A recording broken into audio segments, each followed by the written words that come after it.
सफलता स्वधर्म में आप सभी लोगों का स्वागत है। आज हम बात करेंगे क्लास 10th के साइंस की। ठीक है, हम केवल और केवल एग्जाम के पॉइंट ऑफ व्यू से बात करेंगे। तो आइए हम लोग देखते हैं पहला टॉपिक। तो सबसे पहले हम लोग बात करेंगे परावर्तन की। परावर्तन, देखिए परावर्तन का मतलब क्या होता है? वापस जाना। ठीक, जब प्रकाश किरण किसी तल से टकरा के, अगर प्रकाश किरण आ रही हो और किसी तल से टकरा के वापस चली जाए, ठीक है, जब प्रकाश किरण किसी तल से टकरा के वापस चली जाए तो इस घटना को बोला जाएगा परावर्तन। ठीक, ये जो किरण आ रही है इसको कहेंगे आपतित किरण, और इसको कहेंगे परावर्तित किरण। और यहाँ पे जो इमेजिनरी लाइन है, काल्पनिक लाइन है, इसे कहा जाएगा अभिलंब।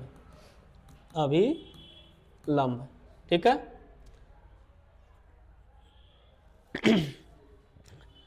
अविलंब और आपतित किरण के बीच बने कोण को आपतन कोण कहा जाता है और इसको कहा जाता है परावर्तन कोण। तो परावर्तन का नियम क्या है? आप कहेंगे दो नियम है। पहला नियम क्या है? पहले में कहेंगे आपतित किरण, अपवर्तित किरण, परावर्तित, ठीक, और अविलंब, है ना। ये तीनों कहाँ मिलते हैं? एक बिंदु पर। तीनों के तीनों एक बिंदु पर मिलेंगे। पहला नियम ये है। दूसरा नियम क्या है? आपतन कोण परावर्तन कोण के बराबर होगा। देखिए, आपतन कोण को आई कहते हैं, परावर्तन कोण को आर कहते हैं। ठीक है। आपसे प्रश्न करेगा कि परावर्तन क्या है, परावर्तन के नियम समझाइए, बस इतना है आपका। ठीक, कहेंगे कि जब किसी तल से टकरा के प्रकाश किरण वापस लौट जाए तो इस घटना को परावर्तन कहते हैं। ठीक है। परावर्तन के दो नियम है, आपतित, परावर्तित, अविलंब, तीनों एक बिंदु पर होते हैं। आपतित किरण, परावर्तित और अविलंब तीनों एक बिंदु पर होगा। दूसरा होगा आपतन कोण परावर्तन कोण के बराबर होगा। ठीक, आगे चलते हैं। नेक्स्ट देखिए, नेक्स्ट है अपवर्तन। अपवर्तन से आप क्या समझते हैं? अपवर्तन के नियम बताइए। तो अपवर्तन क्या है? कहेंगे अपवर्तन का मीनिंग क्या होता है कि मुड़ना। जब प्रकाश किरण एक माध्यम से दूसरे माध्यम में जा रही हो और थोड़ा सा मुड़ जाए, इस घटना को कहेंगे हम अपवर्तन। जब प्रकाश किरण एक माध्यम से आइए दूसरे माध्यम में जा रही हो तो आंशिक रूप से मुड़ जाती है। आंशिक रूप से मुड़ जाती है। ठीक, यही घटना क्या कहलाएगा? अपवर्तन। ठीक है। जब प्रकाश किरण एक माध्यम से दूसरे माध्यम में जा रही हो और थोड़ा सा मुड़ जाए, ठीक है, जब प्रकाश किरण एक माध्यम से दूसरे माध्यम में जा रहे हो, थोड़ा सा मुड़े, आंशिक रूप से मुड़े, तो इस घटना को कहते हैं अपवर्तन। अपवर्तन का मीनिंग हुआ मुड़ना, यानी जब कभी प्रकाश किरण माध्यम बदलेगी तो मुड़ जाएगी, इस घटना को बोला जाएगा अपवर्तन। इसको कहते हैं आपतित किरण। चूंकि ये अपवर्तन है इसीलिए इसको कहेंगे अपवर्तित किरण। अपवर्तित किरण। और इसको क्या बोला जाएगा? अविलंब। और ये आपतन कोण है, ये आपका अपवर्तन कोण है। तो यहां भी दो नियम होंगे। जैसे अपवर्तन के दो नियम थे, परावर्तन के दो नियम थे, ऐसे अपवर्तन के भी दो नियम होंगे। ये मोस्ट इंपॉर्टेंट है, आपसे पेपर में पूछा जा सकता है कि अपवर्तन क्या है, अपवर्तन के नियम को समझाइए, है ना। तो देखिए, अपवर्तन का नियम आप कहेंगे दो नियम है। पहला नियम पहला नियम है कि आपतित किरण, अपवर्तित किरण और अविलंब तीनों एक बिंदु पर मिलते हैं। आपतित, अपवर्तित और अविलंब तीनों एक मिलेंगे। आपतित, अपवर्तित और अविलंब कहाँ मिलेंगे? एक तल पर या एक बिंदु पर मिलेंगे, दोनों बोल सकते हैं आप, है ना। दूसरा नियम क्या है? देखिए द्वितीय नियम को ही स्नेल का नियम भी कहा जाता है ना। मैक्सिमम किताबों में मिलेगा कि द्वितीय नियम को स्नेल का नियम कहते हैं, वैसे आप पूरे अपवर्तन के नियम को ही स्नेल का नियम कहेंगे। ठीक, स्नेल का नियम, स्नेल नाम के वैज्ञानिक ने एक्सपेरिमेंट किया था, इसीलिए इसका नाम क्या हुआ, स्नेल का नियम। इसमें आप याद रखेंगे एग्जाम के पॉइंट ऑफ व्यू से, बस इतना याद रखिएगा कि आपतन कोण की ज्या अपवर्तन कोण की ज्या के अनुकमानुपाती होती है। आपतन कोण की ज्या यानी साइन आई अनुकमानुपाती होता है साइन आर के। ठीक, साइन आई जब कभी ये चिन्ह हटाएंगे तो एक नियतांक लेंगे, यहां एन लिया गया, हो गया साइन आर, जहां एन एक नियतांक है जिसे अपवर्तनांक कहते हैं। ठीक, तो इसे क्या कहेंगे, अपवर्तनांक कहेंगे। तो यहां से n बराबर हो गया साइन आई बटे साइन आर, ये हो गया आपका, जहां n एक नियतांक है जिसे क्या बोला जाता है, अपवर्तनांक। ठीक, तो n एक नियतांक है जिसे हम कहते हैं अपवर्तनांक। ठीक, समझ पाए, आगे चलते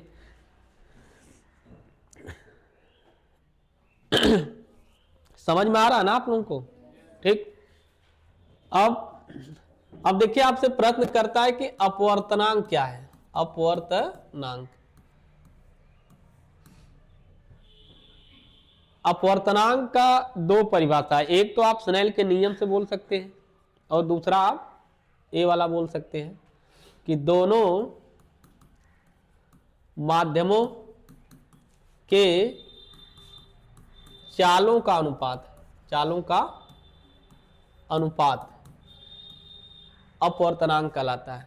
या आप बोल सकते हैं साइन आई तथा साइन आर का अनुपात क्या कहलाएगा, अपवर्तनांक कहलाएगा। ठीक है, इसको भी बोल सकते हैं आप, है ना, इसको भी बोल सकते हैं।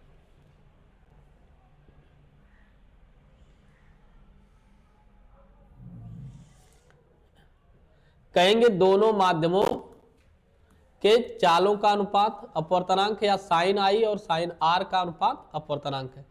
पहले माध्यम में चाल V1 दूसरे में V2 है, तो V1 V2 का अनुपात ले लीजिए, चाहे साइन आई और साइन आर का अनुपात लीजिए, दोनों क्या कहलाएंगे, अपवर्तनांक कहलाएंगे। ठीक, आपसे प्रश्न करता है क्या इसका कोई मात्रक है, कोई बीमा है, आप कहेंगे नहीं, यह मात्रक हीन राशि है और बीमा हीन राशि है। ठीक है, न तो इसका कोई मात्रक है और न ही इसका कोई बीमा है। ठीक है, अब अपवर्तनांक के प्रकार, अपवर्तनांक कितने प्रकार का होता है, अपवर्तनांक के प्रकार, इसका चांस नहीं है पेपर में आने का, लेकिन नॉलेज के लिए जान लीजिए, है ना। कहेंगे एक सापेक्ष अपवर्तनांक है, सापेक्ष, और एक कहेंगे आप निरपेक्ष अपवर्तनांक है, निरपेक्ष अपवर्तनांक, है ना। अब सापेक्ष क्या है, सापेक्ष,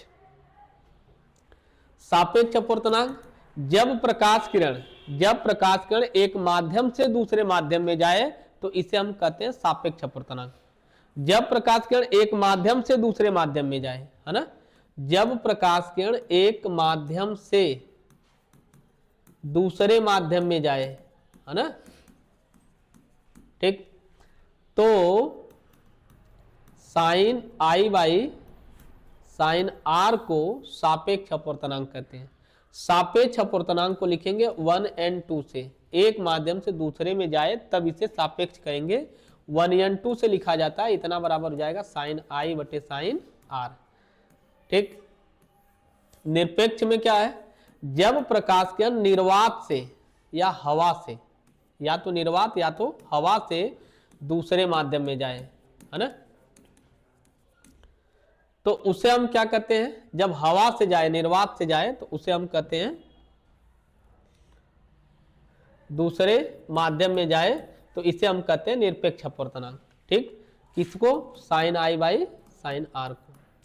देखिए बस इतना अंतर है सापेक्ष और निरपेक्ष में, जब एक माध्यम से दूसरे माध्यम में जाए सापेक्ष, है ना, जब हवा से जाए, जहां को हवा होगा तो हम कहेंगे यहां कुछ नहीं है, जब कुछ नहीं से किसी माध्यम में जाए तो हम कहेंगे निरपेक्ष। निरपेक्ष का मतलब जहां कोई ना हो। सापेक्ष मतलब केहू के सामने, है ना, किसी के सामने। तो जब किसी के सामने मतलब एक माध्यम है, उसके सामने दूसरे माध्यम की बात कर रहे हैं, तो वह सापेक्ष हो गया। जब माध्यम नहीं है तो उसे कहते हैं निरपेक्ष अपवर्तनांक। तो इसको हम निरपेक्ष कहेंगे। निरपेक्ष में केवल N2 लगाएंगे क्योंकि यहां कोई माध्यम है ही नहीं। अब देखिए एक पॉइंट आप याद रखेंगे, सापेक्ष और निरपेक्ष में संबंध क्या है। सापेक्ष तथा निरपेक्ष में संबंध, है ना। देखिए याद रखना है कि 1N2 अगर कहीं लिखा है, इसको लिख सकते हैं N2/N1। इस पर आपका सवाल सॉल्व होगा, ठीक है, न्यूमेरिकल सॉल्व होंगे। देखिए ये था अपवर्तनांक क्या है। अपवर्तनांक का मात्रक नहीं होता है, कहेंगे दोनों माध्यमों में चालों का अनुपात अपवर्तनांक कहलाता है, या साइन आई और साइन आर का अनुपात अपवर्तनांक कहलाता है। इसका कोई मात्रक नहीं होता। दो तरह का होगा, सापेक्ष और निरपेक्ष। अगर प्रकाश किरण एक माध्यम से दूसरे में जाए, अगर एक माध्यम से दूसरे माध्यम में जाए तो सापेक्ष, अगर निर्वात से दूसरे माध्यम में जाए तो निरपेक्ष कहते हैं, ठीक है। सापेक्ष निरपेक्ष में रिलेशन ये होता है 1N2 बराबर N2/N1, ठीक है। आगे चले, चलिए आगे। अब देखिए, अब एक क्वेश्चन आता है कि क्रांतिक कोण, क्रांतिक कोण, ठीक है, और एक है पूर्ण आंतरिक परावर्तन, पूर्ण आंतरिक परावर्तन, है ना। अब क्रांतिक कोण क्या है। क्रांतिक का मतलब होता है जहां से कोई चीजें बदल जाए, है ना, बदलाव, है ना, जब बदल जाए तो उसे हम कहते हैं क्रांतिक कोण। देखिए रूल क्या है, अगर प्रकाश किरण एक माध्यम से दूसरे माध्यम में जाएगी तो क्या होगी, मुड़ जाएगी। अब मुड़ने में पास भी आ सकती है, दूर भी जा सकती है, ठीक है। अगर प्रकाश किरण सघन से विरल में जाएगी तो कहां भागेगी, दूर। अगर सघन से विरल में जाएगी तो दूर जाएगी, मतलब पास पास वाले माध्यम से दूर दूर वाले माध्यम में अगर जा रही है तो इससे दूर भागेगी। अब सोचिए प्रकाश किरण दूर जा रही है, अगर हम इसको थोड़ा सा बढ़ा दें, ये आई हो गया, ये आपका आर हो गया, है ना। अगर इसको हम थोड़ा सा और बढ़ा दें तब ये थोड़ा सा और दूर भाग जाएगी। इसके कंपेयर में हमेशा ये वाली क्या होगी, बड़ी होगी। अगर हम थोड़ा सा और बढ़ा दें तब, अगर थोड़ा सा और बढ़ाएंगे तो एक ऐसा समय आएगा कि इसी पे चली जाएगी, है ना। जब ए वाला कोण यानी अपवर्तन कोण 90 अंश का हो जाए तब इस आपतन कोण को आपतन न नाम देके क्या नाम दिया जाएगा, क्रांतिक कोण, ठीक। तो क्रांतिक कोण का एक सीधा सा परिभाषा है कि जब अपवर्तन कोण 90 अंश का हो तो आपतन कोण को क्या कहेंगे, क्रांतिक कोण। देखिए जब अपवर्तन कोण 90 अंश का हो तो जो आपतन कोण है इसको कहेंगे हम क्या, क्रांतिक कोण, ठीक। छोटा क्वेश्चन यहां से आपका बन सकता है, ठीक है, याद रखिएगा। क्या कहेंगे, जब अपवर्तन कोण 90 अंश का हो तो आपतन कोण को क्रांतिक कोण कहते हैं, क्रांतिक कोण कहते हैं। क्रांतिक कोण को C से प्रदर्शित किया जाता है। अब क्रांतिक कोण तथा अपवर्तनांक में संबंध, अपवर्तनांक में संबंध, क्या संबंध होता है, डायरेक्ट फार्मूला याद रख लीजिएगा आप, है ना। देखिए साइन C बराबर 1/n होता है ना। जहां C क्या है, क्रांतिक कोण, और n क्या है, n अपवर्तनांक है,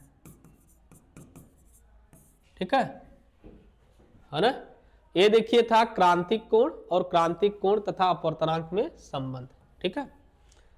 क्रांतिक कोण तथा अपवर्तनांक में संबंध। जब अपवर्तन कोण 90 अंश का हो तो आपतन कोण को क्या बोलेंगे? क्रांतिक कोण।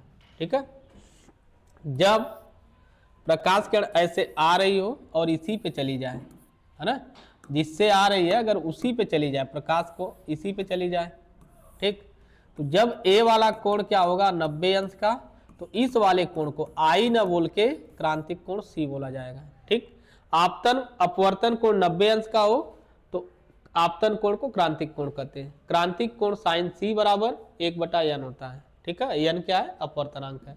ये संबंध है क्रांतिक कोण और अपवर्तनांक में। ठीक, अब एक घटना है पूर्ण आंतरिक परावर्तन, मोस्ट इंपॉर्टेंट है एग्जाम के पॉइंट ऑफ व्यू से, है ना, आपके पेपर में बन सकता है कि पूर्ण आंतरिक परावर्तन से आप क्या समझते हैं, और इसके लिए शर्त बताइए। पूर्ण आंतरिक परावर्तन, है ना, टोटल इंटरनल रिफ्लेक्शन कहते हैं, TIR, है ना, टोटल इंटरनल रिफ्लेक्शन। ध्यान दीजिए, इसके पहले शर्त लिखिए। शर्त, दो शर्त है। पहली शर्त यह है कि प्रकाश किरण सघन माध्यम से कहां जाना चाहिए? विरल माध्यम में, पहली चीज, है ना। दूसरा इसका क्या है? इसका दूसरा नियम यह है कि क्रांतिक कोण, जो क्रांतिक कोण होना चाहिए छोटा होना चाहिए, यानी आपतन कोण, आपतन कोण क्रांतिक कोण से बड़ा होना चाहिए, क्रांतिक कोण से बड़ा होना चाहिए। देखिए, आपको अभी अभी हमने बताया कि अगर प्रकाश किरण एक माध्यम से दूसरे माध्यम में जा रही हो तो वह क्या करती है? अगर 90 अंश के कोण पर घूम जाए, अगर ये वाला कोण 90 अंश हो जाए तो इसे हम कहते हैं क्रांतिक कोण, यानी सी। अगर इसको हम थोड़ा सा और बढ़ा दें, तब अगर हम थोड़ा सा और बढ़ाएंगे तब यह 90 अंश पे न जाके ऊपर से जाने लगेगी, और जब प्रकाश किरण पहले ही माध्यम में वापस लौट जाए तब इस घटना को कहते हैं पूर्ण आंतरिक परावर्तन। ठीक है, नॉर्मली प्रकाश किरण किसी तल से टकरा के ही वापस आती है, लेकिन यहां पे क्या हो रहा है? नीचे भी माध्यम है, ऊपर भी माध्यम है, और टकरा भी नहीं रही है, बस वहां से वापस लौट जा रही है ना। ऐसा कब होगा? जब प्रकाश किरण सघन से विरल में जाएगा, है ना, प्रकाश किरण सघन से विरल में जाएगा, और दूसरे नंबर पे क्या होना चाहिए? आपतन कोण का मान क्रांतिक कोण से बड़ा होना चाहिए। ठीक, ये देखिए, आपतन कोण अगर क्रांतिक कोण से बड़ा होगा तब, ये दो शर्त है, आपको पता होना चाहिए। इसकी परिभाषा क्या है? जब प्रकाश किरण सघन से विरल में जा रही हो, सघन से विरल में जा रही हो, और पहले ही माध्यम में, पहले ही माध्यम में वापस लौट जाए, वापस लौट जाए, है ना, तो इस घटना को कहेंगे पूर्ण आंतरिक परावर्तन। देखिए इसका उदाहरण क्या है? उदाहरण, है ना, उदाहरण आपको बताया गया है कि रेगिस्तान में मरीचिका का बनना, रेगिस्तान में मरीचिका का बनना, मरीचिका का बनना। देखिए मरीचिका क्या है? एक आवासीय जल है, तालाब है ना।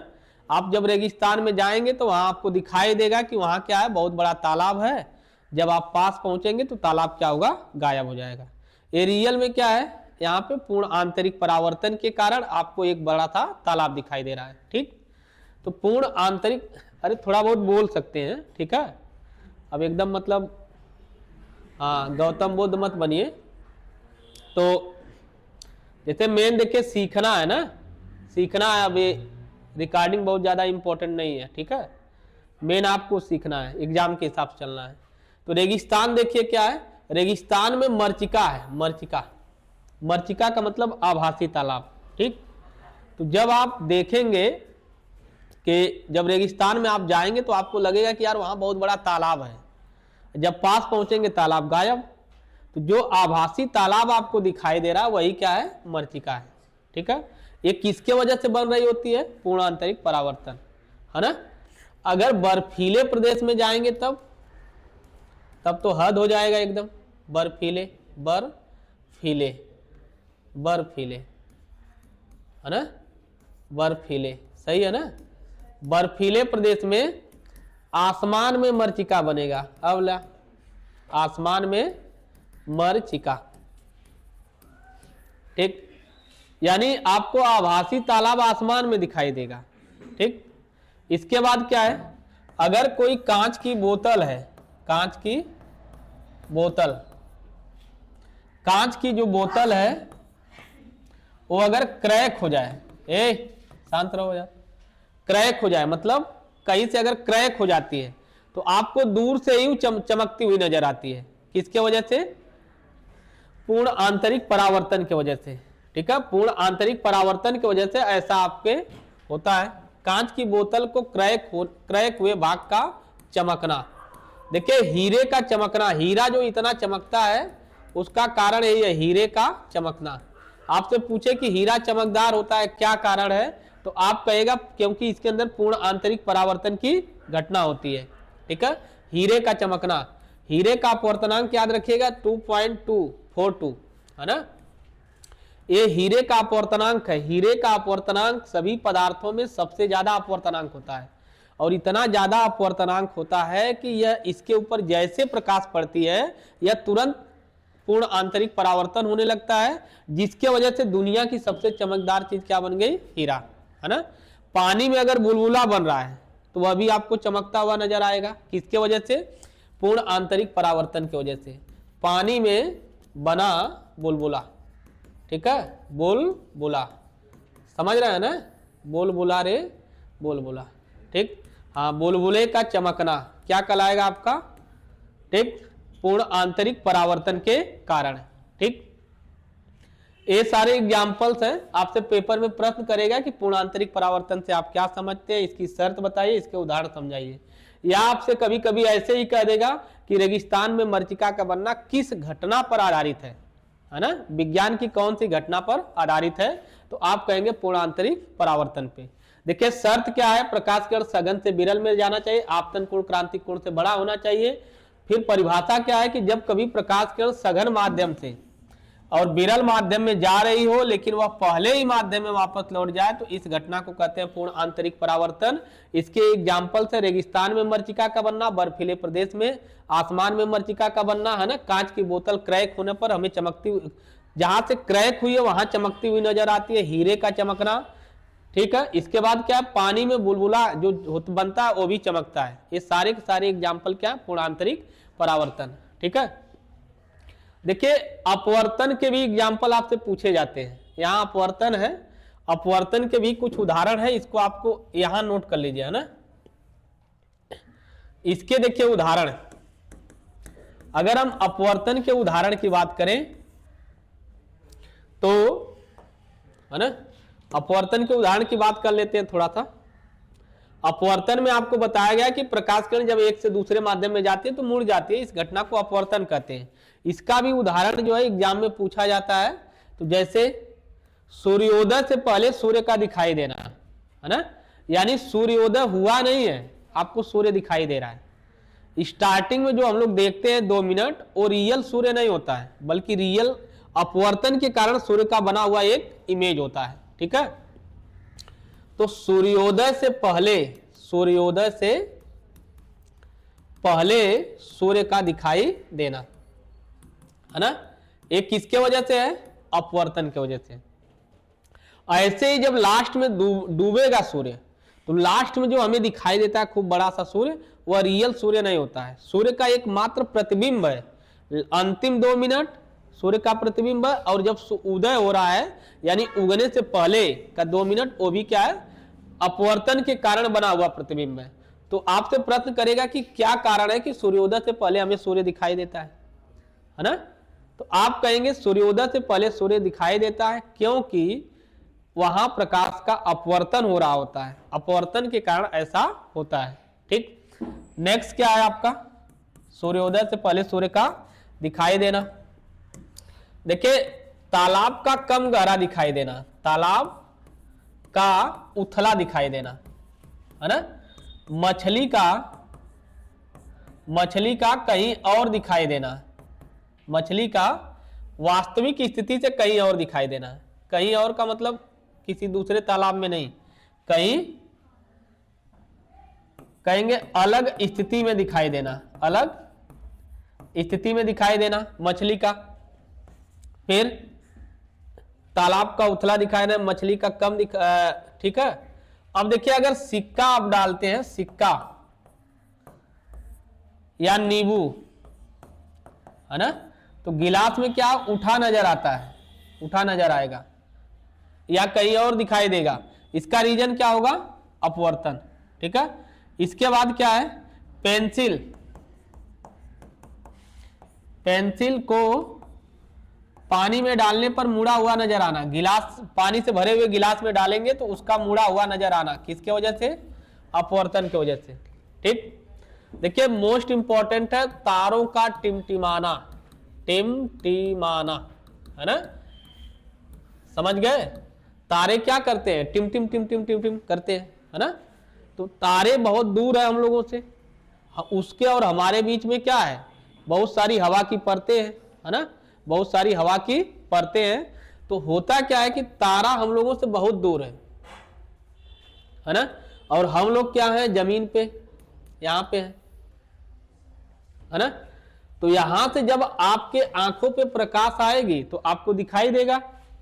और कभी कभी क्या होता है, बीच में हवा की मोटी परत आ जाती है, क्योंकि हमारे और सूर्य के बीच में बहुत सारी हवा की परतें हैं। अगर कहीं मोटी परत आ गई मतलब माध्यम बदल गया, और माध्यम बदल गया तो प्रकाश क्या होगा, मुड़ जाएगा, आपकी आंखों पे पहुंचेगा नहीं, तो आपको दिखाई नहीं देगा। ठीक। यानी इसके वजह से क्या होगा, कुछ पल के लिए तारा आपको नहीं दिखाई देगा, फिर जैसे वो परत हटेगी फिर आपको दिखाई देगा। और इस तरह से क्या होगा, एक बार दिखेगा एक बार नहीं दिखेगा, दिखेगा नहीं दिखेगा। तो इस प्रकार से तारे का दिखना न दिखना, दिखना न दिखना क्या कहलाएगा, तारों का टिमटिमाना। इसका चित्र भी आपसे पेपर में पूछा गया है। ठीक है, ये आपसे पूछा गया, चित्र भी आपको याद रहना चाहिए। ठीक। इसी तरह से आपको हम बताएं कि अगर कभी ग्लास में आप पेंसिल डालेंगे तो आपको लगेगा कि यार आपकी पेंसिल या टेढ़ी हो गई है ना। अब ये किसके वजह से हो रहा होता है, अपवर्तन के कारण। माइंड का बस एक भ्रम होता है, अपवर्तन के कारण ये भ्रम बनता है। ठीक है ना। ये देखिए अपवर्तन, अपवर्तन का उदाहरण हो गया और स्नेल का नियम हो गया। ठीक है, आगे चलते हैं। अब क्रांतिक कोण ये सब बता ही दिया आपको, है ना। एक घटना है प्रकाश की, एक घटना और है जिसे हम कहते हैं वर्ण विक्षेपण। वर्ण विक्षेपण क्या होता है, कोई बताएगा। वर्ण विक्षेपण, है ना। वर्ण का मतलब होता है रंग, विक्षेपण का मतलब अलग होना। यानी सूर्य के प्रकाश में बहुत सारे रंग हैं, वो सारे के सारे रंग क्या कर रहे हैं, अपने आप को अलग कर दे रहे हैं, है ना, खुद को अलग कर दे रहे हैं। तो कहेंगे विभिन्न रंगों का, विभिन्न रंगों का, ठीक है, प्रिज्म द्वारा अलग होना, अलग होना क्या कहलाएगा, वर्ण विक्षेपण। ठीक है। जब हम किसी प्रिज्म पर सूर्य का प्रकाश डालेंगे तो श्वेत प्रकाश किरण होता है। अब जैसे हम प्रिज्म पर डालते हैं, है ना, तो यह क्या होता है, यहां से मुड़ जाएगा अलग अलग, और इस तरह से टोटल 7 रंग आपको प्राप्त होते हैं, है ना। इस तरह से क्या होगा, 7 रंग आपको मिलेंगे। ये 7 रंग होंगे बयानी, हपी, नाला। ठीक है। तो बयानी, हपी, नाला। देखिए बैगनी और सबसे ऊपर मिलेगा आपको लाल रंग, फिर आसमानी, नीला, हरा, पीला, नारंगी, है ना। ये सारे आप लिख सकते हैं। इसको अंग्रेजी में कहते हैं विव ग्योर। Violet, indigo, blue, green, yellow, orange और रेड। ठीक है। विव ग्योर भी से याद कर सकते हैं, आप बयानी, हपी, नाला से आप याद कर सकते हैं। ठीक है। इस तरह से जो रंगों का क्रम प्राप्त होता है इसको हम कहते हैं स्पेक्ट्रम। स्पेक्ट्रम, इसको स्पेक्ट्रम बोला जाता है ना। आपसे पूछेगा कि वर्ण विक्षेपण क्या है, इसको समझाइए। कहेंगे कि जब श्वेत प्रकाश किरण प्रिज्म पर डाली जाती है, ये प्रिज्म है ना, जब श्वेत प्रकाश किरण प्रिज्म पर आपतित होती है तो यह 7 रंगों में बंट जाती है। श्वेत प्रकाश किरण का 7 रंगों में बंटना, है ना, श्वेत प्रकाश किरण का है ना 7 रंगों में विभाजित होना, बंट जाना, क्या कहलाएगा? वर्ण विक्षेपण, है ना। जब श्वेत प्रकाश किरण प्रिज्म पर डाली जाती है तो यह 7 रंगों में बंट जाती है। इस घटना को हम क्या कहते हैं? वर्ण विक्षेपण। श्वेत प्रकाश किरण का 7 रंगों में बंटना वर्ण विक्षेपण कहलाएगा। रंगों का जो क्रम है, ये जो क्रम है, इस क्रम का नाम क्या पड़ेगा? स्पेक्ट्रम, है ना। इसको हिंदी में कहेंगे वर्ण क्रम। ठीक, इसका कुछ उदाहरण देखिए। इसका उदाहरण है इंद्रधनुष का बनना, है ना। हम बात करें इसके उदाहरण की तो इसका उदाहरण क्या है? इंद्रधनुष का बनना, इंद्रधनुष का बनना। ठीक, देखिए बारिश के मौसम में क्या होता है कि जब बारिश के मौसम में जब बादल हो और सूर्य की प्रकाश किरणें जब तिरछी पड़ रही होती हैं तो उस समय क्या होता है कि एक धनुष के आकार का कई रंग आपको दिखाई देते हैं, उसी को इंद्रधनुष कहेंगे, ऐसे, है ना, इस तरह से। तो हम मानते हैं कि इंद्र का धनुष है तो नाम रख दिया गया इंद्रधनुष। अब इसमें ये 2 प्रकार का होता है। अगर हम बात करें कितने प्रकार का होता है तो 2, एक प्राथमिक होता है और एक द्वितीयक होता है ना। तो प्राथमिक में लाल रंग ऊपर होगा। अगर लाल रंग ऊपर बन रहा है तो प्राथमिक, और इंद्रधनुष में सबसे ऊपर अगर नीला रंग बन रहा है तो हम कहेंगे, या बैगनी बन रहा है तो इसको हम कहेंगे द्वितीयक, है ना। तो आपको बस इसका एग्जाम्पल याद रखना है। एक क्वेश्चन पूछेगा कि वर्ण विक्षेपण क्या है, इसका उदाहरण बताइए। कहेंगे श्वेत प्रकाश किरण का 7 रंगों में बंटना वर्ण विक्षेपण कहलाता है। रंगों का जो क्रम है उसे वर्ण क्रम कहते हैं। इसका उदाहरण है इंद्रधनुष। ठीक है, आगे चले। आगे देखिए, अगला है प्रकाश का प्रकीर्णन, है ना। प्रकाश का प्रकीर्णन, प्रकाश का प्रकीर्णन, है ना। देखिए प्रकीर्णन का मतलब होता है फैल जाना, है ना। आपको एग्जाम्पल हमेशा बताते हैं कि जैसे हम सरसों ले और सरसे को क्या करें, ऐसे फेंक दें तो एकदम छितरा जाएगा, है ना। तो प्रकीर्णन का मतलब होता है एकदम छितरा जाना। या आप ऐसे कह सकते हैं कि कोई बस है, उसके पास जो है हीरो को क्या बहुत सारे गुंडे दौड़ा रहे हैं, हीरो क्या होगा? बस में जाएगा, है ना। अब सारे गुंडे जो क्या करते हैं, बस में घुस जाते हैं और उसके बाद हीरो क्या करता है? मारता है सबको। तो बस के चारों तरफ से क्या होगा? गुंडे बाहर निकलेंगे। तो चारों तरफ जो छितरा जाएगा वही क्या कहलाएगा? प्रकीर्णन। देखिए सेम कहानी है ना। देखिए ये छोटा कण है ना, इस पर जो है सूर्य की प्रकाश किरणें आई, शांत रहिए। देखिए सूर्य की प्रकाश किरणें आई तो ये क्या करता है? सभी को पहले बुला लेता है और बुलाने के बाद क्या करता है? सभी को ऐसे फैला देता है, यानी सबको क्या करता है? छितरा जाते हैं सारे। और इस तरह से चारों दिशा में छितराना ही क्या कहलाएगा? आपका प्रकीर्णन, है ना। जब माध्यम के कणों पे प्रकाश किरणें पड़ती हैं तो सभी किरणों के सभी कण क्या करते हैं? प्रकाश को अवशोषित करके फिर सभी दिशा में क्या करते हैं? फैला देते हैं। इस घटना को कहते हैं प्रकाश का प्रकीर्णन। ठीक, कहेंगे माध्यम कण द्वारा प्रकाश को अवशोषित करके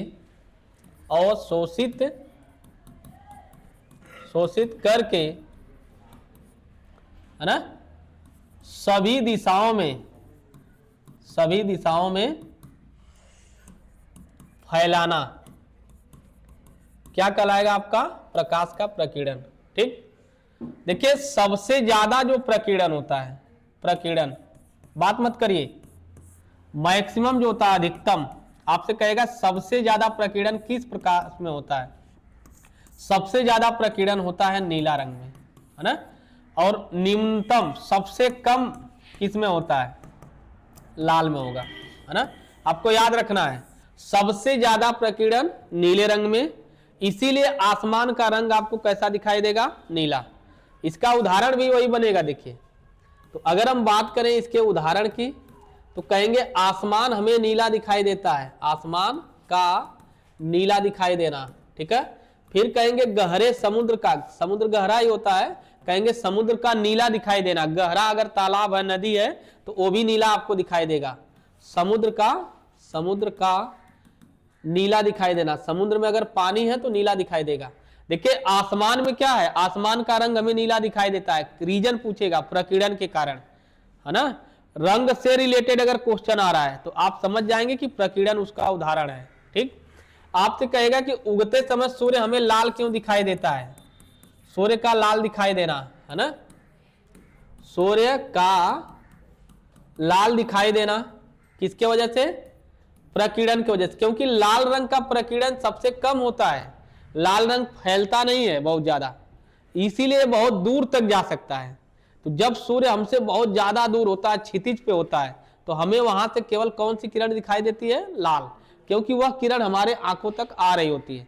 इसीलिए खतरे का निशान भी क्या बनाया जाएगा, लाल, है ना, क्योंकि लाल रंग ज्यादा फैलेगा नहीं, वह क्या होगा, एकदम सीधे चलेगा। जब सीधे चलेगा तो ज्यादा दूर तक जाएगा। ठीक है, तो खतरे का निशान भी क्या है, लाल है ना, खतरे का निशान, ठीक है, लाल है। तो सूर्य का लाल दिखाई देना, ये हो गया आपका। ठीक, देखिए चंद्रमा से एक क्वेश्चन आ, याद रखिएगा, चंद्रमा का आसमान कैसा दिखाई देगा, चंद्रमा का आसमान आपको काला दिखाई देगा, क्योंकि वहां वायुमंडल नहीं पाया जाता, और वायुमंडल नहीं है इसीलिए प्रकीर्णन की घटना नहीं हो पाती है, और प्रकीर्णन की घटना जब नहीं होगी तो वहां क्या होगा, आपको काला दिखाई देगा। ठीक है, जितनी प्रकाश जाती है सारी प्रकाश चली जाती है इसके वजह से। ठीक, तो ये हो गया प्रकाश प्रकीर्णन। ठीक है ना, आगे चलते हैं। अब देखिए, अब हम बात करते हैं दर्पण की, है ना, दर्पण। देखिए दर्पण क्या है, दर्पण क्या है, तो जब किसी भी पारदर्शी पदार्थ के एक तरफ हम क्या करें, कलई कर दें, है ना, किसी भी मेटल का, किसी भी धातु का या धातु ऑक्साइड से, है ना, और भी बहुत सारी चीजें, अगर एक तरफ कलई कर देते हैं, कोई पारदर्शी पदार्थ आर पार दिख रहा है, इधर आपने क्या किया, लेप लगा दिया, कलई का मतलब लेप कर दिए। ठीक, तो दूसरे तरफ आपका चेहरा दिखने लगेगा, इसको हम क्या नाम देंगे, दर्पण। तो दर्पण का परिभाषा आपसे नहीं पूछा जाएगा, दर्पण पहचानने के तरीके से आपसे क्वेश्चन आ सकता है। तो दर्पण देखिए, एक तो होता है समतल दर्पण, है ना, हम केवल और केवल एग्जाम के पॉइंट ऑफ व्यू से बात कर रहे हैं। ठीक है, तो समतल, और एक होता है गोलीय दर्पण, गोलीय दर्पण। देखिए अब गोलीय दर्पण आगे चल के दो भागों में बंट जाएगा, एक कहलाएगा उत्तल, उत्तल, और एक कहलाएगा अवतल, अवतल। ठीक, आपसे प्रश्न करता है कि दर्पण को आप कैसे पहचानेंगे, कैसे पहचानेंगे कि ये कौन सा दर्पण है। ठीक है, तो देखिए परिभाषा भी यही है और पहचान भी यही है ना। पहचानने के लिए अगर कहे तो आप ऐसे पहचानेंगे, कैसे, स्पर्श करके, स्पर्श करके आप पहचान सकते हैं। अगर परावर्तक तल, अगर परावर्तक तल, तल क्या हो, अगर सीधा है तो हम कहेंगे कौन सा दर्पण है, समतल। ठीक, अगर परावर्तक तल क्या हो, उत्त माने होता है उठा होना, यानी परावर्तक तल अगर उभरा हो यानी उठा हो तो उसे हम कहेंगे उत्तल। अव माने होता है कम, यानी परावर्तक तल अगर धंसा हो तो उसे हम क्या नाम देंगे, अवतल। ठीक, अगर कभी भी आप दर्पण को छुए, देखिए देखकर हम नहीं बता पाएंगे कौन सा दर्पण है, दर्पण को अगर हम छूते हैं, ठीक है, जैसे मान लीजिए ये दर्पण है, ठीक, इस दर्पण को अगर हम टच करें, है ना, अगर इसको हम टच करें और हम लोग का हाथ अगर एकदम सीधे जा रहा है मतलब समतल है, अगर हाथ आप रख रहे हैं बीच में उठ जा रहा है, उत्तल है, अंदर की तरफ धंस रहा है, अवतल है। आपसे प्रश्न करेगा कि दर्पण को कैसे पहचानेंगे, कोई दो विधि बताइए। तो एक होता है छू कर, दूसरा होता है स्पर्श करके, और दूसरा होता है प्रतिबिंब बनाकर, है ना। क्या कर रही हैं, तो इसमें क्या होगा, अगर परावर्तक तल सीधा है, अगर परावर्तक तल सीधा है तो हम समतल कहेंगे। परावर्तक तल जैसे हाथ आप रखे बीच में उठ गया, उत्तल, अंदर तरफ धंस रहा है, अवतल। समझ पाए, तो इस तरह से है, देखिए स्पर्श करके वहां लिख दिए हम, और अगर इसको आप इसका इमेज बनाएंगे तो ऐसा बनता है ना। होता नहीं है ऐसा, बस आप फिजिक्स में बनाएंगे, जहां कहीं भी ऐसे मिलेगा आपको, आप कहेंगे उत्तल दर्पण है। और अगर ऐसे बना हुआ है तो हम कहेंगे अवतल दर्पण। इसका तल धसा होता है, इसका उठा होता है, इसका सीधा होता है। ठीक है, अब देखिए प्रतिबिंब है ना, प्रतिबिंब बनाकर, दूसरा जो है प्रतिबिंब के माध्यम से, ये पहला था, और दूसरा क्या है, प्रतिबिंब बनाकर। अगर प्रतिबिंब हमेशा सीधा बने, ठीक है, प्रतिबिंब हमेशा आभासी, अब तो ये नहीं पकड़ पाएंगे लेकिन सीधा वाला पकड़ लेंगे, और हमेशा अगर वस्तु के बराबर बने, अगर वस्तु से समान दूरी पर बने, दर्पण से जितनी दूरी पे वस्तु हो उतनी दूरी पे बने, तो वहां पे क्या होगा, आपका समतल दर्पण होगा। ठीक, अगर हमेशा और हमेशा, अगर हमेशा उत्तल दर्पण कैसा बने, उत्तल दर्पण द्वारा प्रतिबिंब हमेशा सीधा बनेगा, इसमें आभासी होगा। ठीक, सीधा आभासी, लेकिन मोस्ट इंपॉर्टेंट लाइन है, वस्तु से हमेशा छोटा रहेगा, हमेशा, है ना। इसीलिए साइड मिरर के रूप में इस दर्पण का हम प्रयोग करते हैं, हमेशा छोटा होगा। ठीक, ये चीज आप हमेशा याद रखेंगे। ठीक, इसमें जो है हमेशा बदलता रहता है, आगे हम इसकी बात करेंगे, तो इसमें हमेशा बदलता रहता है। यानी हमने दर्पण लिया, इसके सामने वस्तु रखा, जितना बड़ा वस्तु है उतना बड़ा प्रतिबिंब बन रहा है, तो हम कहेंगे ये कौन सा है, समतल है। ठीक, हम वस्तु लिए, आगे पीछे कहीं भी घिसकाए, इससे हमेशा छोटा प्रतिबिंब बन रहा है, तो हम कहेंगे ये उत्तल है। उत्तल में हमेशा छोटा, समतल में बराबर, और अवतल में बदल जाएगा, है ना, जो पहले से धंसा है वो बदल जाएगा, मतलब इसमें क्या होता है, बदल जाता है। ठीक, तो ये देखिए समतल दर्पण उत्तल दर्पण को पहचानने का तरीका है, आपको पता होना चाहिए। अब देखिए इसके अनुप्रयोग है ना, तो अनुप्रयोग में उत्तल का, पेपर में आपसे आ सकता है उत्तल का, इसका उपयोग हम साइड मिरर के रूप में करते हैं, साइड मिरर, या इसको कहते हैं रियर मिरर। मतलब वाहनों में जो मोटर व्हीकल्स होते हैं, वाहन में जो पीछे देखने के लिए दर्पण यूज होता है, वही कहलाता है रियर मिरर। और रियर मिरर में हमेशा उत्तल दर्पण का प्रयोग करेंगे। क्यों करेंगे, क्योंकि यह छोटा प्रतिबिंब बनाता है ना। इसके अलावा दुकानदार यूज करता है, दुकानदार दुकानों में लगा होता है, दुकानदार यू टर्न पर, है ना, यू टर्न पर। तो पेपर के पॉइंट ऑफ व्यू से बहुत ज्यादा इंपॉर्टेंट नहीं है, ये साइड मिरर वाला इंपॉर्टेंट है। ठीक है, नेक्स्ट अगर हम बात करें, इसका उपयोग कहां होगा, क्योंकि यह प्रकाश किरण को ना, यह प्रकाश किरण को क्या कहता है, यह प्रकाश किरण को फैलाने का काम करेगा, है ना। आइए एक पॉइंट पे बात करते हैं थोड़ा सा। देखिए एक होता है अभिसारी प्रक्रिया और एक होता है अपसारी प्रक्रिया, है ना, अपसारी। ठीक,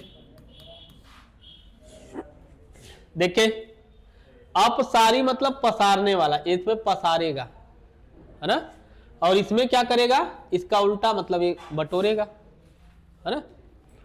अब बटोरने का काम कौन कर रहा होता है, मत बोलिए वो, जैसे दर्पण है ना, प्रकाश यहां से ऐसे जा रहा है। ठीक, यह सारे के सारे प्रकाश को लाके ना एक बिंदु पे क्या करेगा, केंद्रित कर देगा, सारे के सारे प्रकाश को एक जगह लाके मिला देगा। जब समांतर चलने वाली प्रकाश किरणें एक बिंदु पर केंद्रित हो जाएं, है ना, समांतर किरणें क्या हो, एक बिंदु पर केंद्रित हो जाएं, तो इस घटना को अभिसारी क्रिया कहते हैं, है ना। और इस दर्पण का नाम क्या होगा, अभिसारी दर्पण। यानी जो अवतल दर्पण होता है उसे अभिसारी दर्पण कहते हैं। ठीक, आपसे प्रश्न करेगा किस दर्पण को अभिसारी दर्पण कहते हैं और क्यों कहते हैं, तो कहेंगे कि जब अवतल दर्पण पे मुख्य अक्ष के समांतर चलने वाली प्रकाश किरणें पड़ती हैं तो यह सभी की सभी परावर्तन के बाद एक बिंदु पर मिल जाती हैं। क्योंकि यह सभी प्रकाश किरणों को एक बिंदु पर मिलाता है, अभिसारी का मतलब ही होता है केंद्रित करने वाला, है ना। तो जब सभी प्रकाश किरणों को एक जगह केंद्रित कर देता है, एक जगह मिला देता है, इसीलिए इस घटना का नाम क्या होता है, अभिसारी घटना। और इस दर्पण को अभिसारी दर्पण कहते हैं। ठीक है, अगर यह अवतल दर्पण है, इस पे आप प्रकाश डालेंगे तो सभी किरणों को एक जगह लाके मिलाएगा। जो एक जगह मिलाएगा अभिसारी, जो फैलाएगा मतलब पसार दिया अपसारी। ठीक, अगर हम उत्तल दर्पण पे प्रकाश किरणों को डालें, मान लीजिए उत्तल दर्पण है ना, तो उत्तल दर्पण पे प्रकाश को अगर हम डालें तो उत्तल दर्पण क्या करेगा, प्रकाश किरणों को फैला देता है, ऐसे जो है फैला देगा, प्रकाश किरणों को ऐसे फैलाने का काम करता है। जो प्रकाश किरणों को फैलाता है, ठीक है, ये चूंकि फैला रहा है इसीलिए इसका नाम पड़ेगा अपसारी दर्पण। ठीक, जो प्रकाश किरणों को फैलाए अपसारी, जो बटोरे अभिसारी। लेंस में भी होगा, है ना। तो अब अगर आपसे पूछे कि अपसारी दर्पण कौन सा है, अपसारी दर्पण, है ना, अपसारी अगर दर्पण की बात करेगा, ध्यान दीजिए, तो आप कहेंगे उत्तल। उत्तल क्या है, अपसारी है। लेकिन लेंस में उल्टा हो जाएगा, लेंस का भी यही जान लीजिए। लेंस अगर कहेगा कि कौन सा लेंस अपसारी लेंस होता है तो कहेगा अवतल, है ना। एक तो याद कर लीजिए, बस एक तो। देखिए एक बार फिर देखिए ध्यान से, आपको याद रखना है अपसारी, है ना। अपसारी अगर दर्पण आपसे कहे तो आप कहेंगे उत्तल दर्पण। अगर आपसे कहे लेंस, कौन सा लेंस अपसारी लेंस होगा तो कहेगा अवतल, उल्टा एकदम। अब अगर अपसारी जान गए हैं तो अभिसारी भी बता लेंगे, है ना। अपसारी अगर जान गए हैं, हम कहें कि अभिसारी दर्पण कौन सा होगा तो उत्तल की जगह अवतल। समझ रहे हैं ना। बस एक लाइन याद रखिए, बस यही लाइन याद रखना आपको, है ना। ये अगर आप याद रखेंगे तो लगभग आप कर लेंगे, बस इतने से। देखा, बस यह याद रखे क्या है, ठीक है। अपसारी कौन सा दर्पण, उत्तल। तब हम कहें अभिसारी तो कहेगा अवतल। हम कहें कि अपसारी लेंस बताइए तो अगर यहां उत्तल है तो वहां क्या हो जाएगा, अवतल। समझ रहे हैं ना। एक क्वेश्चन यहां से बन सकता है। पसारी मतलब फैलाने वाला, फैलाने का काम उत्तल दर्पण करेगा, ठीक है। बटोरने का काम अवतल दर्पण करेगा, ठीक है। अब देखिए हम लोग देख रहे हैं इसका अनुप्रयोग।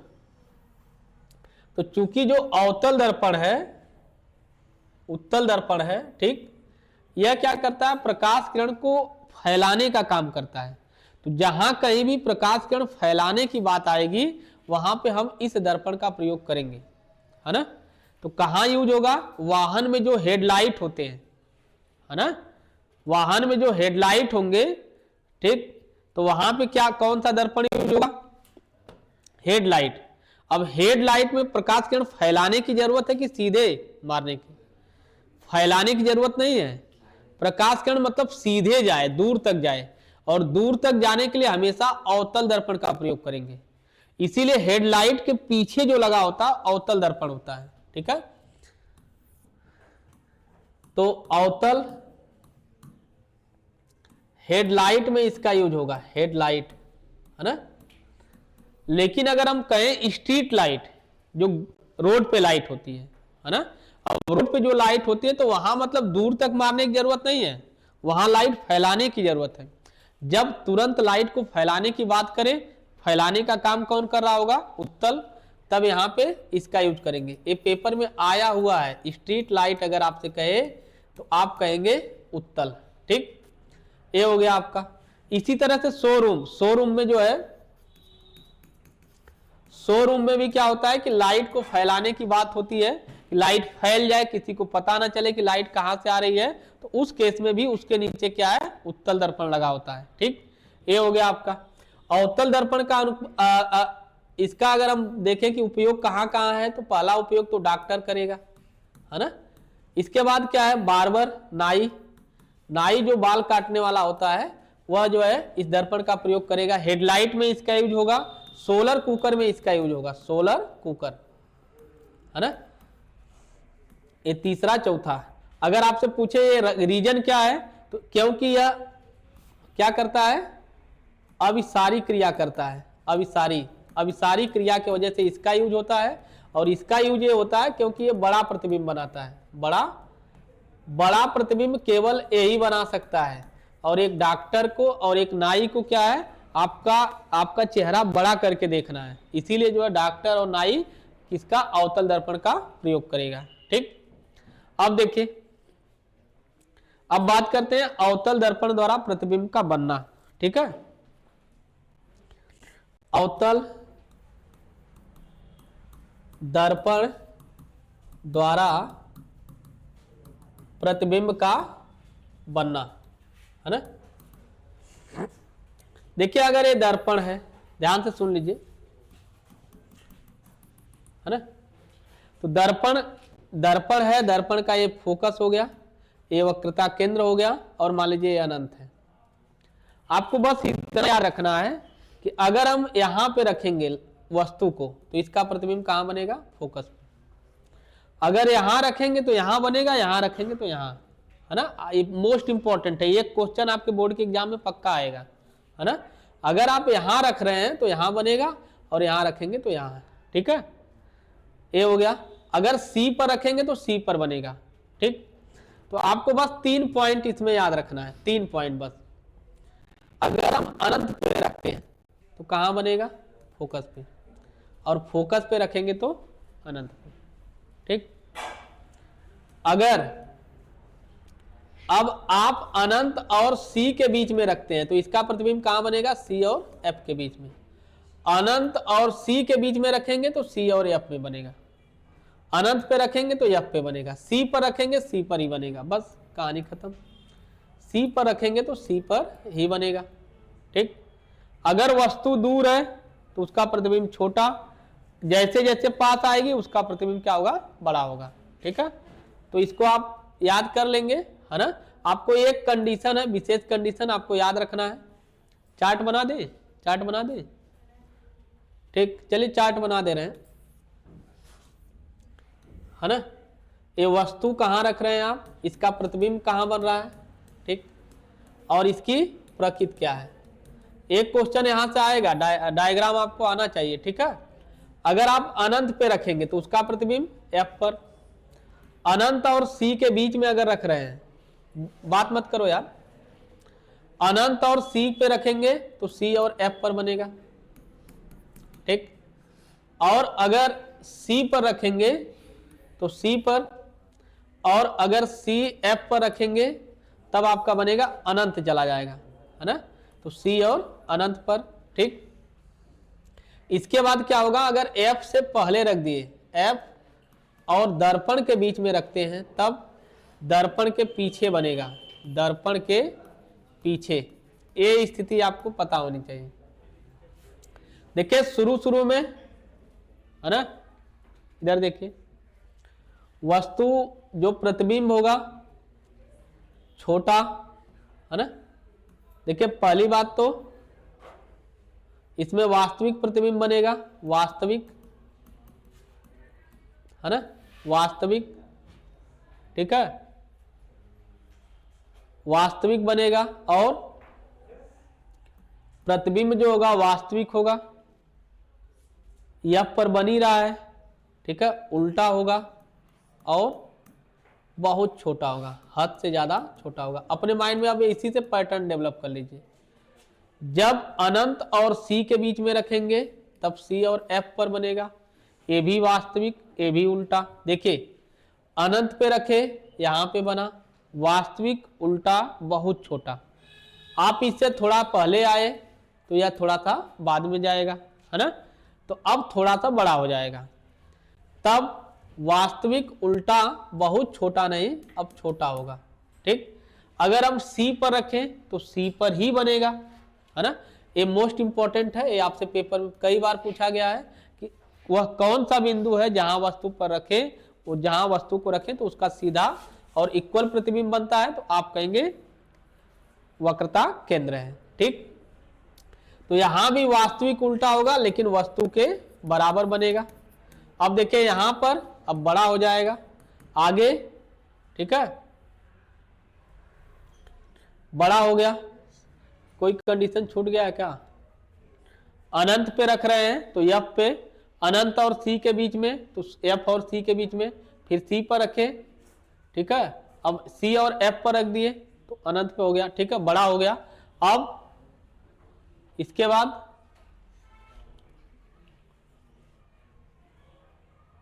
बहुत छोटा छोटा, है ना। देखिए एफ वाला कंडीशन छोड़ दिए, है ना, एफ पर भी तो रखेंगे। अगर हम एफ पर रखें तब अनंत पे बनेगा और ये बहुत बड़ा होगा, बहुत बड़ा। देखिए एक पैटर्न है, अगर माइंड में रखेंगे तो थोड़ा सा याद रखेंगे तो हो जाएगा। सबसे पहले बहुत छोटा, फिर छोटा, बराबर, बड़ा, बहुत बड़ा। बहुत छोटा से शुरू होकर बहुत बड़ा तक जा रहा है। और एक कंडीशन है कि जब एफ और दर्पण के बीच में आप रखेंगे तो दर्पण के पीछे बनेगा। अब एक कंडीशन हर व्यक्ति को याद होना चाहिए, किसी भी कीमत पे आपको पता होना चाहिए। देखिए इसमें इसका प्रतिबिंब सीधा बनेगा, आभासी बनेगा। अब तक वास्तविक होता था, अब आभासी हो जाएगा और बहुत बड़ा हो जाएगा, बहुत बड़ा नहीं बड़ा हो जाएगा। ठीक, अब इसीलिए इसका उपयोग जो है दो लोग करते हैं, एक डॉक्टर डेंटिस्ट आपके दांत को देखने के लिए बड़ा फिगर करके, और दूसरा क्या है बार्बर जो नाई होता है बाल को काटने के लिए। ठीक है, तो आपसे रीजन पूछता है कि क्या कारण है कि डॉक्टर जो है अवतल दर्पण का प्रयोग करता है, तो कहेंगे कि डॉक्टर जब कभी दांत को देखता है और हमें पता है कि फोकस से पहले अगर वस्तु को रखते हैं तो उसका सीधा आभासी और बहुत बड़ा प्रतिबिंब प्राप्त होता है। ठीक है, अब देखिए उत्तल दर्पण। उत्तल दर्पण में बस एक चीज आप याद रखिएगा, चाहे जहां हम वस्तु को रखें, वस्तु का प्रतिबिंब तो दर्पण के पीछे ही बनेगा, है ना।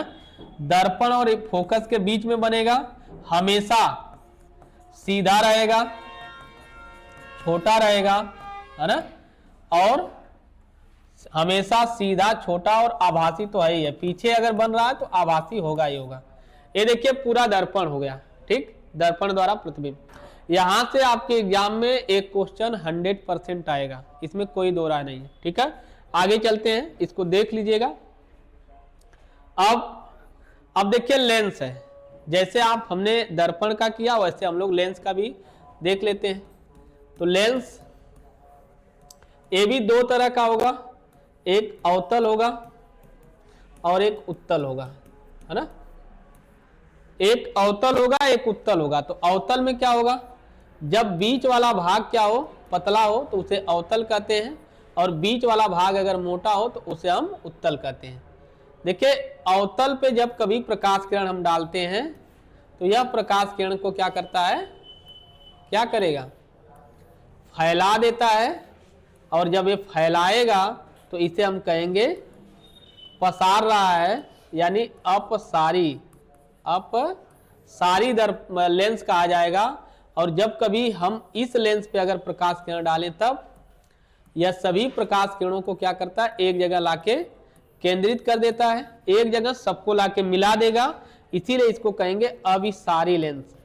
आपसे प्रश्न करेगा अभिसारी लेंस क्या है, अपसारी लेंस क्या है। ठीक है, अब लेंस द्वारा प्रतिबिंब का बनना देखिए। तो लेंस द्वारा प्रतिबिंब के बनना में आप हमेशा याद रखिए। ठीक, इसमें एफ होगा, जैसे वहां सी होता था तो यहाँ 2f हो जाएगा, सारी चीजें वही चलेगी। जो उसमें अवतल दर्पण का था इसमें उत्तल लेंस का कैरेक्टर हो जाएगा अनंत, है ना। बस इतना आपको याद रखना है। देखिए इधर भी हो जाएगा अनंत, सॉरी f, फिर हो जाएगा 2f, फिर क्या हो जाएगा अनंत।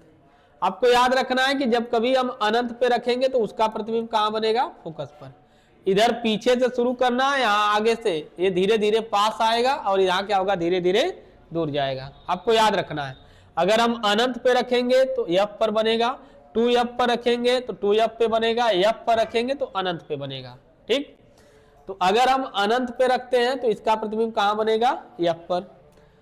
अनंत और 2f के बीच में अगर आप रखते हैं तो अनंत और 2f के बीच में रखेंगे तो f और 2f के बीच में बनेगा, ठीक है।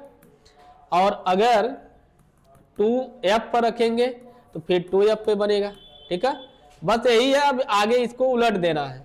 अब देखिए 2f है, फिर f पर रखेंगे तो अनंत पे बनेगा, f और 2f के बीच में रखेंगे तो a बनेगा। ये 3 कंडीशन है, सेम वैसे उसमें भी आप कर लेंगे, जैसे दर्पण में किए हैं वैसे आप इसमें भी कर लेंगे, ठीक है। आगे चले ना, आगे चल रहे हैं, ठीक है।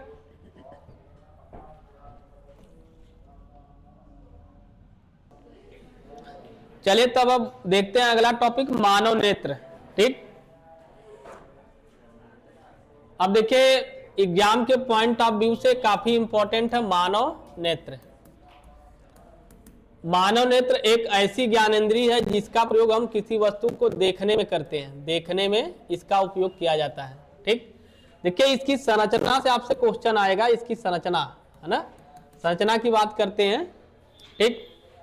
तो मानव नेत्र संरचना, देखिए मानव नेत्र के सबसे बाहर एक आप देखेंगे तो एक आपको ऐसे झिल्ली दिखाई देगी, है ना, इसे हम कहते हैं श्वेत पटल, श्वेत पटल, है ना, इसे कहेंगे श्वेत पटल, है ना।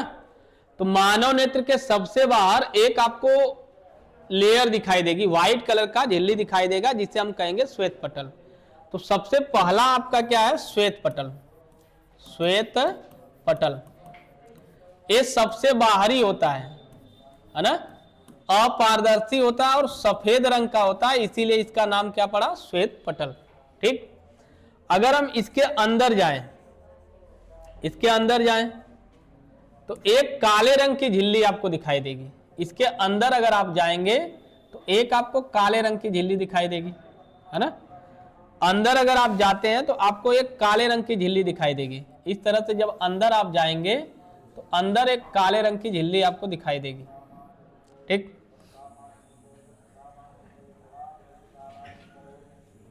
है ना। तो ये जो काले रंग की झिल्ली है इसको हम कहेंगे, है ना, इसको हम कहेंगे रक्तक पटल, रक्तक पटल। देखिए इसका काम होता है अगर प्रकाश किरण ज्यादा आ गई तो उसे अवशोषित कर लेगा, ठीक है। तो अधिक प्रकाश किरण को क्या करता है, ये अवशोषित करने का काम कर रहा होता है। तो दूसरा है आपका रक्तक पटल, ठीक है। एक काले रंग का होगा, काला रंग होगा इसका, और यह प्रकाश किरण को क्या करता है, अवशोषित करने का काम कर रहा होता है, अवशोषित, अवशोषित करेगा, ठीक। अब इसके अंदर चलिए, अब सबसे अंदर आएंगे तो एक पारदर्शी झिल्ली होगा जिसके आर पार आपको दिखाई देगा। तो सबसे अंदर एक पारदर्शी झिल्ली है ना, इस तरह से सबसे अंदर एक पारदर्शी झिल्ली है।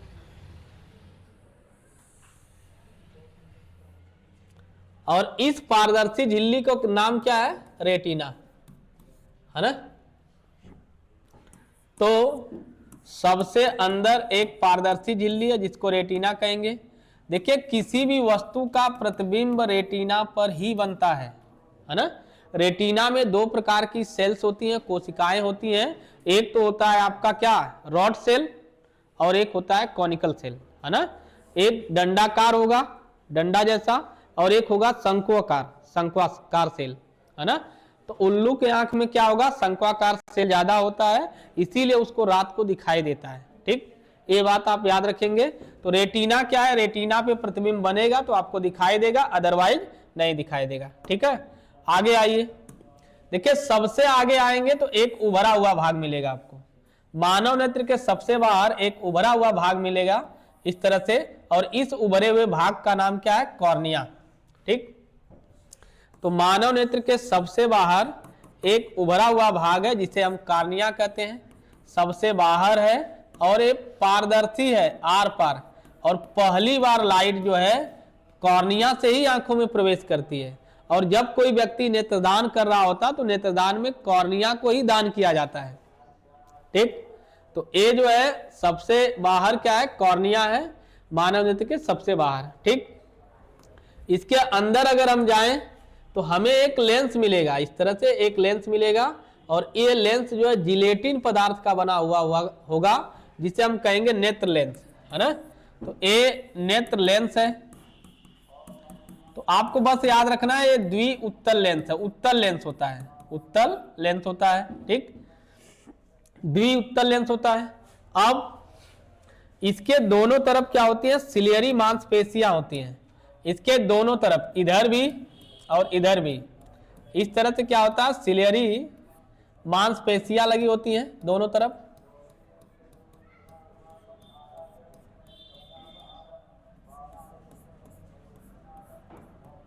है ना। तो इसके दोनों तरफ क्या होता है, सिलियरी मांसपेशियां होती हैं, है ना। और इन्हीं मांसपेशियों की सहायता से क्या होता है, ये अपनी फोकस द्वारक को बढ़ा सकता है, घटा सकता है, ठीक है। तो ये हो गया। अब इसके सामने आप आएंगे तो एक रंगीन पर्दा आपको दिखाई देगा, है ना। इसके सामने अगर आप आते हैं तो आपको रंगीन पर्दा दिखाई देगा, ठीक। ये आगे जो है रंगीन पर्दा ऐसे दिखाई देगा। ये जो रंगीन पर्दा है इसको हम कहते हैं आइरिस, आइरिस कहेंगे, है ना। तो नेक्स्ट क्या है आपका, आइरिस है। देखिए एक रंगीन पर्दा है जिसे आइरिस कहते हैं। आइरिस होता है काला, नीला और भूरा। ये आंखों का रंग निर्धारित करता है, जिस रंग का आइरिस होगा हमारे आंखों का रंग भी क्या होगा, वही होगा। इसी पर देखिए एक काले रंग का छिद्र होता है, और इस छिद्र का नाम क्या है, तारा, है ना। इस छिद्र को कहते हैं तारा। तो 8वां पॉइंट है आपका, तारा या पुतली कहते हैं, ठीक है। काला छिद्र, काला छिद्र तारा या पुतली कहलाता है। सबसे पहली बार आंखों पर लाइट जो जाती है कॉर्निया से, फिर दूसरी बार जो है तारा या पुतली से आंखों के अंदर प्रवेश करती है, ठीक है। देखिए लेंस की सुरक्षा करने के लिए, लेंस बहुत नाजुक है, इसकी सुरक्षा करने के लिए क्या किया गया है, इसकी सुरक्षा करने के लिए यहाँ पे भी लिक्विड भर दिया गया है, यहाँ पे भी लिक्विड है। तो दोनों तरफ लिक्विड भरे हुए हैं, तो एक को जली द्रव बोलेंगे, जली द्रव, और दूसरे को बोलेंगे काचाभ द्रव, काचाभ द्रव, ठीक। यहाँ पे भी लिक्विड भरा हुआ है और यहाँ पे भी लिक्विड है, तो इसको कहेंगे काचाभ द्रव, है ना, और इसको कहेंगे जली द्रव, ठीक है। अब देखिए रेटिना के जिस बिंदु से सिराएं निकलती हैं, मस्तिष्क को जाती हैं, है ना, उन सिराओं को प्रकाश सिराएं कहते हैं, प्रकाश सिराएं कहते हैं। और जिस बिंदु से सिराएं निकलती हैं उसे हम अंध बिंदु कहते हैं। और अगर कोई प्रतिबिंब अंध बिंदु पर बन रहा है तो हमें दिखाई नहीं देगा, ठीक है ना। तो आप 9 10 हो गया आपका प्रकाश सिराएं, ठीक है। और फिर 11 हो गया आपका अंध बिंदु। अंध बिंदु पे अगर प्रतिबिंब बनेगा तो आपको दिखाई नहीं देगा, बना हुआ प्रतिबिंब आपको दिखाई नहीं देता है, ठीक है। देखिए नेत्र लेंस के ठीक सामने इसके मुख्य अक्ष पर एक पीले रंग का बिंदु होता है। नेत्र लेंस के ठीक सामने एक पीले रंग का बिंदु होता है, पीला होने के कारण इसको पीत बिंदु कहा जाता है। तो याद रखिएगा आप, पीत बिंदु, ठीक। ये मानव की, देखिए मानव नेत्र की संरचना है, बात मत करिए, शांत रहिए एकदम। देखिए मानव नेत्र के सबसे बाहर एक सफेद पर्दा है जिसे हम श्वेत पटल कहते हैं, उसके अंदर एक काले रंग का पर्दा है जिसे रक्तक पटल कहते हैं, सबसे अंदर एक पारदर्शी पर्दा जिसे रेटिना कहते हैं, रेटिना पे बना हुआ प्रतिबिंब हमें दिखाई देता है। मानव नेत्र के ठीक सामने आएंगे तो एक उभरा हुआ भाग होगा जिसे हम कॉर्निया कहेंगे, कॉर्निया के पीछे एक पर्दा लगा हुआ है जिसे आइरिस कहते हैं। आइरिस काले, नीले, भूरे रंग का हो सकता है, जिस रंग का होगा हमें वही रंग दिखाई देगा। आइरिस पर एक छोटा सा छेद होता है जिसे हम तारा या पुतली कहते हैं। फिर कहेंगे आइरिस के पीछे एक लेंस लगा होता है, उत्तल लेंस होता है जिसे नेत्र लेंस कहते हैं। इसके दोनों तरफ क्या है, मांसपेशियां लगी होती है जिससे सिलियरी मांसपेशी कहते हैं। आप कहेंगे कि लेंस की सुरक्षा के लिए लेंस और कॉर्निया के बीच एक द्रव होता है जिसे जली द्रव, और लेंस और रेटिना के बीच एक द्रव होता है जिसे हम काचाभ द्रव कहते हैं। सभी प्रकाश छिराएं जिस बिंदु से निकलती हैं उसे अंध बिंदु कहते हैं। अंध बिंदु पर बना हुआ प्रतिबिंब आपको दिखाई नहीं देता है। लेंस का मुख्य अक्ष जिस बिंदु पर रेटिना से मिलता है उसे हम पीत बिंदु कहते हैं। पीत बिंदु पर बना हुआ प्रतिबिंब एकदम स्पष्ट दिखाई देगा। आपसे पूछे कि वह कौन सा बिंदु है जहां बना प्रतिबिंब नहीं दिखाई देता, तो अंध। कहां दिखाई देता है एकदम स्पष्ट, तो आप कहेंगे पीत बिंदु। ठीक, अब देखिए, अब बात करते हैं इसकी क्रिया विधि की, है ना। तो जानते हैं हमेशा, जैसे ये रेटिना हो गया, है ना, ये देखिए रेटिना हो गया, और ये लेंस हो गया, ये मान लीजिए कॉर्निया हो गया, ये कॉर्निया बना लेते हैं। यहां पे अगर वस्तु रखी हुई है, यहां पर वस्तु अगर रखी हुई है, तो देखिए यहां से चलने वाली प्रकाश किरण पहले कहां पहुंचेगी, कॉर्निया से लेंस पे, और लेंस इसका प्रतिबिंब कहां बनाता है, रेटिना पे। जैसे रेटिना पे प्रतिबिंब बनेगा, बना हुआ प्रतिबिंब भेज दिया जाता है मस्तिष्क के पास, और मस्तिष्क इसे क्या करता है, देखिए यहां पे उल्टा प्रतिबिंब बनता है, मस्तिष्क इसको सीधा करके पढ़ता है। ठीक, अब देखिए एक क्वेश्चन आता है दोष, दृष्टि दोष, है ना। अब हम बात करने जा रहे हैं दृष्टि दोष के बारे में। ठीक है, देखिए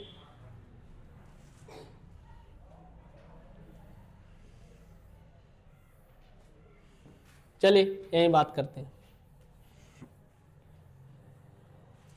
देखिए दोष, दृष्टि दोष पेपर के पॉइंट ऑफ व्यू से काफी इंपॉर्टेंट है। दृष्टि दोष, दृष्टि दोष क्या है, जब नेत्र की समंजन क्षमता खराब हो जाए, जब नेत्र की समंजन क्षमता खराब हो जाए तो उसे कहते हैं दृष्टि दोष। समंजन क्षमता, है ना, समंजन क्षमता का खराब हो जाना। ठीक है, जब नेत्र की समंजन क्षमता खराब हो जाए, नेत्र लेंस की समंजन क्षमता खराब हो जाए, इसे हम कहते हैं दृष्टि दोष। ठीक, दृष्टि दोष कितने प्रकार का होगा, कई सारे प्रकार के। आपके पेपर के पॉइंट ऑफ व्यू से 3 ठो हैं। ठीक है, एक है निकट दृष्टि दोष, एक है दूर दृष्टि दोष, और एक है जरा, है ना। निकट जो दोष होगा वो आपको दिखाई देगा, यानी कौन सा नहीं दिखाई देगा, दूर का। अगर ये निकट दृष्टि दोष है तो आपको दूर का नहीं दिखाई देगा, तो कहेंगे कि वह दोष जिसमें दूर की वस्तु नहीं दिखाई देती है उसे निकट दृष्टि दोष। जिसमें निकट का न दिखाई दे, सॉरी, जिसमें दूर का क्या है, दिखाई देगा, जो दोष होगा, जो दोष होगा वो दिखाई देगा। क्योंकि निकट दृष्टि दोष है तो निकट का दिखाई देगा, दूर का नहीं। इसमें जो है निकट का नहीं दिखाई देगा, और इसमें दोनों नहीं दिखाई देगा। ये उम्र के कारण होता है, जब बढ़ती हुई उम्र के कारण, खास करके 45 प्लस जब उम्र होती है तो जरा दृष्टि दोष हमारे आंखों में आ जाता है। ठीक, अब देखिए इसका निवारण क्या है। निवारण के लिए बताइए, हम याद करेंगे किसको, एक डॉक्टर है, हाँ, जिनका नाम क्या है, नंदू। तो नंदू डॉक्टर को आप याद करेंगे, है ना, नंदू, है ना।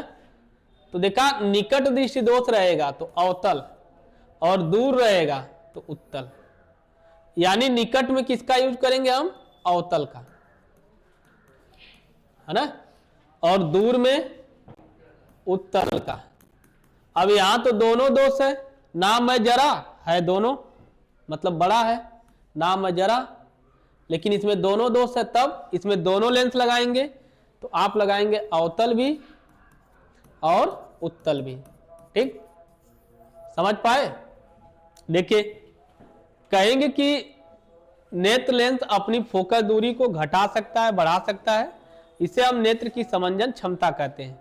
अगर नेत्र की समंजन क्षमता खराब हो जाए तो इसे दृष्टि दोष कहते हैं। यह 3 प्रकार का होता है, निकट, दूर और जरा।